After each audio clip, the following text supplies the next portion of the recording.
1945 आते आते एक आम जापानी की जिंदगी बहुत मुश्किल हो चुकी थी। दुकानों में अंडे, दूध, चाय और कॉफी पूरी तरह से गायब हो चुके थे। पेट्रोल भी आम लोगों की पहुंच से बाहर हो चुका था। सड़कों पर एक भी निजी कार नहीं दौड़ रही थी। हिरोशिमा की सड़कों पर हर तरफ पैदल चलते लोग, साइकिलें और सैनिक वाहन दिखाई देते थे।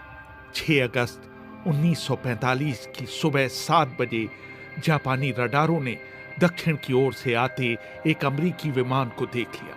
पूरे जापान में रेडियो कार्यक्रम रोक दिए गए और खतरे के सायरन बज उठे।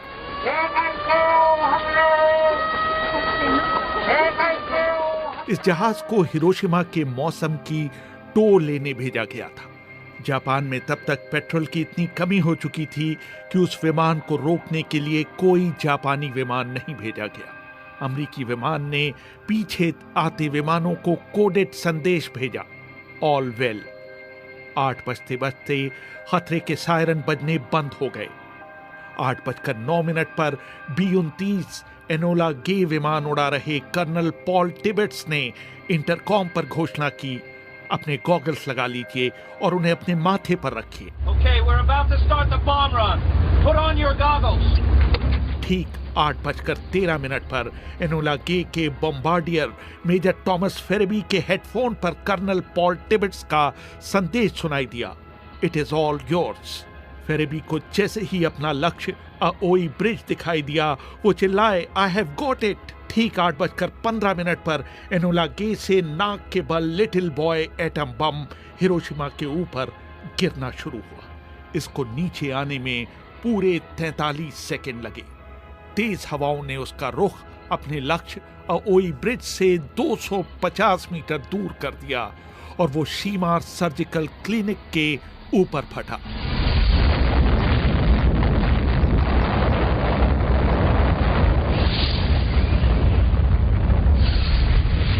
बम फटते ही हिरोशिमा के लोगों पर क्या बीती, क्रेग कोली ने अपनी किताब Nagasaki the massacre of the innocent and annoying में लिखा है। इसकी शक्ति 12,500 टन TNT के बराबर थी और जब यह फटा तो तापमान अचानक 4,000 डिग्री सेंटीग्रेड जा पहुंचा और ऊपर उड़ रहे विमान द ग्रेट आर्टिस्ट के पायलट मेजर चार्ल्स स्वीनी ने एक विशाल आग का गोला बनता देखा। शहर के मध्य में एक क्षण के अंदर कंक्रीट इमारतों को छोड़कर धरती के ऊपर मौजूद हर चीज गायब हो गई। विस्फोट का असर इतना तेज था कि ग्राउंड जीरो से 15 किलोमीटर दूर हर इमारत की खिड़कियों के शीशे चकनाचूर हो गए। हिरोशिमा शहर की 2/3 इमारतें 1 सेकंड के भीतर ध्वस्त हो गईं। कई किलोमीटर तक आग की एक आंधी सी फैल गई। एक क्षण में हिरोशिमा की कुल आबादी 2,50,000 के 30% यानी कि 80,000 लोग मौत के गर्त में समा गए। जैसे ही धमाका हुआ, एनोला गे के आगे के केबिन में रोशनी फैल गई और पायलट पॉल टिबेट्स ने अपने दांतों में एक अजीब सी सिहरन महसूस की। विमान के पिछले हिस्से में बैठे हुए टेल गनर बॉब कैरन ने अपना कोडेक कैमरा उठाया और नीचे के दृश्य की तस्वीरें लेने लगे। नीचे के बैगनी बादलों के बीच सफेद धुएं का एक रेला 3,000 फीट तक उठा और उसने एक मशरूम की शक्ल ले ली। एनोला गे के सह पायलट कैप्टन रॉबर्ट लुइस ने अपनी लॉग बुक में लिखा, my god what we have done. Enola Gay के वेपेनियर विलियम पार्सन्स ने एक कूट संदेश भेजा, परिणाम सफल, विमान में हालात सामान्य। एनोला गे के कप्तान पॉल टिबेट्स ने बाद में BBC से बात करते हुए कहा, ये कुछ ऐसा था जिसकी कल्पना भी नहीं की जा सकती। क्या कहूँ, बम गिराने के बाद चंद सेकंड के लिए मैंने पलटकर उसे देखा और आगे चल दिया। मैंने धुएं के बादल और तेजी से फैलती हुई आग देखी। धुएं के गुब्बार ने बड़ी तेजी से शहर को अपनी चपेट में ले लिया। अमेरिकी राष्ट्रपति हैरी एस ट्रूमन ने रेडियो पर हिरोशिमा पर एटम बम गिराए जाने का ऐलान किया। A short time ago, an American airplane dropped one bomb on Hiroshima and destroyed its usefulness to the enemy. अब से कुछ देर पहले एक अमेरिकी जहाज ने हिरोशिमा पर एक बम गिराकर दुश्मन के यहाँ भारी तबाही मचाई है। ये बम 20,000 TNT क्षमता का था और अब तक इस्तेमाल में लाए गए सबसे बड़े बम से 2000 गुना ज्यादा शक्तिशाली था।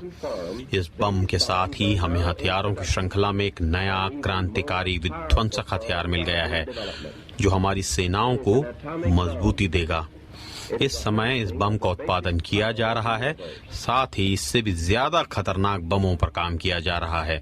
ये परमाणु बम है जिसमें ब्रह्मांड की शक्ति है। जिस समय बम गिरा, एक स्कूली छात्रा जिंको क्लाइन अपने कुछ दोस्तों के साथ हिरोशिमा रेलवे स्टेशन के पास खड़ी थी। I had a tremendous explosion. I must have been unconscious for a while. When I came to myself, painful screams for help from everywhere came into my ears. मैंने एक जोर का धमाका सुना। कुछ समय के लिए मैं बेहोश हो गई। जब मुझे होश आया तो देखा हर तरफ से मदद के लिए चीखती दर्दनाक आवाजें सुनाई दे रही थी। मैंने महसूस किया कि मैं सांस नहीं ले पा रही हूँ और मैंने भी चीखना शुरू कर दिया। इसी समय हिरोशिमा स्टेशन भरभरा कर गिर पड़ा। मैं भागने लगी। मुझे लगा कि आग का गोला मेरा पीछा कर रहा है। तभी मुझे एक जानी पहचानी आवाज सुनाई दी। उसने मुझे मेरे नाम से पुकारा। वो मेरी एक सहेली की आवाज थी। वो मलबे में दबी थी। मैंने उसे खींचकर बाहर निकालने की भरसक कोशिश की, लेकिन तभी वो आग की चपेट में आ गई। उसके हाथ ने मेरे हाथ को भींच रखा था। भरी आंखों के साथ मैंने किसी तरह से अपना हाथ खींचा और फिर भागने लगी। पीछे उसकी चीखती हुई आवाज धीरे धीरे आग और धमाकों के शोर में गुम हो गई। भागते भागते मैं एक पहाड़ी पर पहुंची जहां पर तमाम घायल जले हुए लोग कराह रहे थे। मैं उनके और लाशों के ढेर के बीच कहीं पड़ी थी। शाम को करीब 5 बजे मैं अपने पिता और माँ के पास किसी तरह पहुंची। रास्ते भर में मुझे जले हुए शव, नदी में तैरती हुई लाशें दिखी। शहर से बाहर रहने वाले मेरे पिता तो बच गए, लेकिन मेरी माँ पूरी तरह घायल थी। कुछ दिनों के बाद मेरे पूरे शरीर पर बैगनी चकत्ते पड़ गए। मेरे सारे बाल गिर चुके थे। चेहरा विकृत हो चुका था। उधर 37 वर्षीय स्थानीय पत्रकार सातोशी नाकामुरा भाग्यशाली थे कि उन्होंने उस दिन हिरोशिमा से थोड़ी दूर अपने दोस्त के साथ रात बिताई थी। क्रेग कोली ने अपनी किताब में लिखा, जब हिरोशिमा पर परमाणु बम गिरा तो उसके असर से वो जमीन पर गिर पड़े और उनके चेहरे को टूटे हुए शीशों ने घायल कर दिया। उन्होंने अपनी साइकिल उठाई और हिरोशिमा की तरफ बढ़ने लगे। वो हिरोशिमा की बर्बादी देखने वाले पहले पत्रकार थे। उन्होंने डोमी समाचार एजेंसी के ओकायामा दफ्तर में पहला डिस्पैच डिक्टेट कराया। 8:16 पर दुश्मन के 2 विमानों ने हिरोशिमा पर एक खास बम गिराया है। हिरोशिमा पूरी तरह से बर्बाद हो चुका है और करीब 1,70,000 लोग हताहत हुए हैं। जब डोमी के ब्यूरो चीफ ने यह सुना तो उन्होंने नाकामुरा से कहा कि यह सच नहीं हो सकता कि एक बम से हिरोशिमा में इतने लोग मर गए। उन्होंने उनसे कहा कि वो अपनी रिपोर्ट में हताहतों की संख्या बदल दें, क्योंकि सेना इसे मानने से इनकार कर रही है। नाकामुरा ने टेलीफोन लाइन पर चिल्लाते हुए कहा, सेना मूर्ख है। 3 दिन बाद यानी 9 अगस्त 1945 को एक और B-29 बम वर्षक एक और परमाणु बम लिए जापान के औद्योगिक नगर कोकुरा के ऊपर पहुंचा। विमान के कप्तान ग्रुप कैप्टन लियोनार्ड चेशर ने बीबीसी को बताया, When we got to the primary target and it was partially under cloud and we received a message they were abandoning that and going on to the secondary target which was next. हमने उड़ान भरी। जब हम मुख्य निशाने पर पहुंचे तो वहां पर बादल थे। तभी हमें इस जगह को छोड़ने का संदेश मिला और हम दूसरे लक्ष्य की ओर बढ़े, जो कि नागासाकी था। चालक दल ने बम गिराने वाले स्वचालित उपकरण को चालू कर दिया और कुछ ही क्षणों में 4050 किलो का भीमकाय एटम बम फैटमैन तेजी से धरती की ओर बढ़ने लगा। 52 सेकंड तक गिरते रहने के बाद बम पृथ्वी की सतह से 500 फीट की ऊंचाई पर फटा। घड़ी में समय था 11:02। शहर के बाहर कुछ ब्रिटानी युद्धबंदी खदानों में काम कर रहे थे। उन्होंने बीबीसी को बताया, Very, very quiet. And we just stood there and looked. Dead people lying around you. You know, we knew that something. हर तरफ लोगों की लाशें ही लाशें थीं। हमें पता चल चुका था कि कुछ तो असाधारण घटा है। लोगों के चेहरे हाथ पैर गल रहे थे। हमने इससे पहले परमाणु बम के बारे में कभी नहीं सुना था। इस विस्फोट में बच जाने वाले एक और शख्स थे हितोशी तोकाई। घटना के 50 साल बाद उन्होंने उसे याद किया। I wonder if you have seen any picture of hell. Well, पता नहीं आपने कभी नर्क की तस्वीर देखी है या नहीं। नागासाकी उस दिन ऐसा था मानो वहां नर्क उतर आया हो। मैंने उस जगह जाने की कोशिश की जहां कभी मेरा घर हुआ करता था। मेरी सबसे बड़ी चिंता थी कि मेरे माता पिता कहाँ हैं, मेरी बहन कहाँ है। जब मैं अपने घर के सामने से गुजरा तो वहाँ कुछ भी नहीं बचा था। हर चीज धराशायी हो चुकी थी। मुझे वहाँ कुछ भी नहीं मिला। मैं कैथोलिक धर्म को मानता हूँ जहाँ मरने वालों को दफनाने की परंपरा है। मैं इसे पूरा नहीं कर पाया क्योंकि मेरे पास दफनाने के लिए कुछ भी नहीं था। बम गिरने के केंद्र बिंदु के 1 किलोमीटर क्षेत्र की एक एक चीज या तो भाप बनकर उड़ गई या कार्बन बन गई। लगभग 74,000 लोग इस हमले में मारे गए और इतनी ही संख्या में लोग घायल हुए। ग्रेग कोली ने अपनी किताब Nagasaki the massacre of the innocent and annoying में लिखा, तब तक लोगों ने परमाणु बम का नाम तक नहीं सुना था। उन्हें लगा कि आसमान में सूरज फट गया है। अस्पताल के बाहर कोई भी चीज पहचान में नहीं आ रही थी। वहां मौजूद सुनियो तोमिता ने नीचे गिरे अपने दोस्त कामातो को उसके कंधों से उठाने की कोशिश की, लेकिन हाथ में उनके कंधे का मांस आ गया और फिर वो नीचे गिर पड़े। ज्यादातर मरने वाले या मरते हुए लोगों के मुंह से झागदार खून निकल रहा था।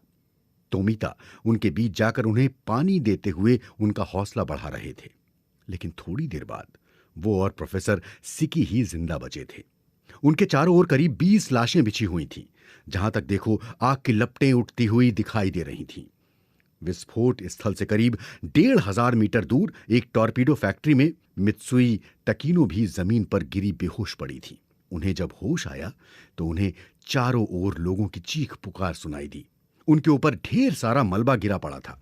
बहुत मशक्कत के बाद वो अपने दाहिने हाथ को आजाद करवा पाने में सफल हो पाई। उन्हें नीचे फर्श पर कुछ नमी महसूस हुई। जब उन्होंने अपने सिर को छुआ तो उन्होंने पाया कि फर्श पर उनका ही खून फैला था और वो उसके बीच खड़ी थी। उस दिन अमेरिकी राष्ट्रपति ट्रूमैन ने रेडियो पर फिर देश को संबोधित किया, लेकिन इस भाषण में इस बात का कोई जिक्र नहीं था कि अमेरिका ने उसी दिन जापान के दूसरे शहर नागासाकी पर भी परमाणु बम गिराया है। जापानियों को अब तक पता चल चुका होगा कि हमारा परमाणु बम क्या कर सकता है। अगर जापान ने अभी भी आत्मसमर्पण नहीं किया तो उसके अन्य युद्ध प्रतिष्ठानों पर हमला किया जाएगा और दुर्भाग्य से इसमें हजारों नागरिक मारे जाएंगे। 2 परमाणु हमलों और 8 अगस्त 1945 को सोवियत संघ द्वारा जापान के विरुद्ध मोर्चा खोल देने पर जापान के सामने कोई चारा नहीं बचा। 6 दिनों के बाद जापान ने अमेरिका के सामने आत्मसमर्पण कर दिया।